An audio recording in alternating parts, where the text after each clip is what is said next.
Okay. Kasi may pinaka first good mo na suspect. Kini. Kana. Nagatulo-tulo man lagi na. Sama na check valve Kini akong una nga kuan. kay mo to naga-backflow. Mo backflow ang Sa manaog, di ba? Manaog ang tubig. Saan na ito siya? Manaog siya diri. So diha. Nya. Yari. Kung ako siya i-close dapat di siya monitor. Ya monitor mo siya. Pasabot na backflow na tabo. Okay, pero kung sakto lang installation, or I mean yung location ba, yung Sakto even lang. yung Sakto. tama na siya nakaslant kasi paubos. Sakto man yung location. Hindi na kailangan na elevated or ipanaog pa ang booster pump. Okay naman, sakto naman. Sakto rin na siya. Hmm. So, kung sakto na siya, unsa may pinaka-function gud ni aning check valve? To prevent backflow sa water. So, kung sa sud na siya, dire-diretso siya. Dapat di siya So, paano niya napiprevent? Diba, if it's functioning properly, paano mo niya piniprevent ang backflow? naman siya ikon sa ilom. Naman siya swing.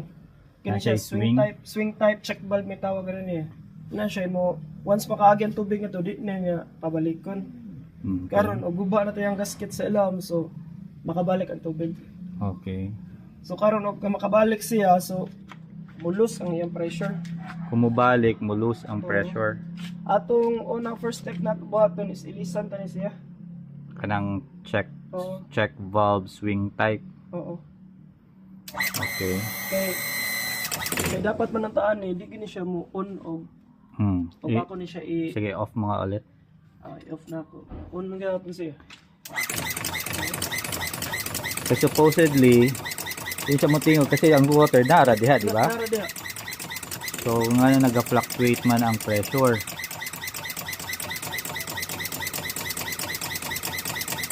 Pwede.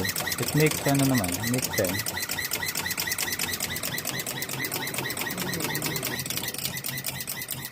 So, kung hindi man mag-work niyan, anong next? Anong next na possible cause?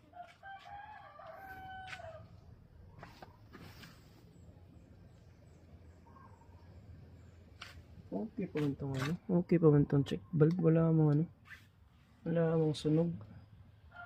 Check valve? Ay ito yung pressure switch. Meron ano talaga sa ano. May yan bigla siyang bumababa na yan. Bumababa na siya maya-maya. I-change lang. So ano?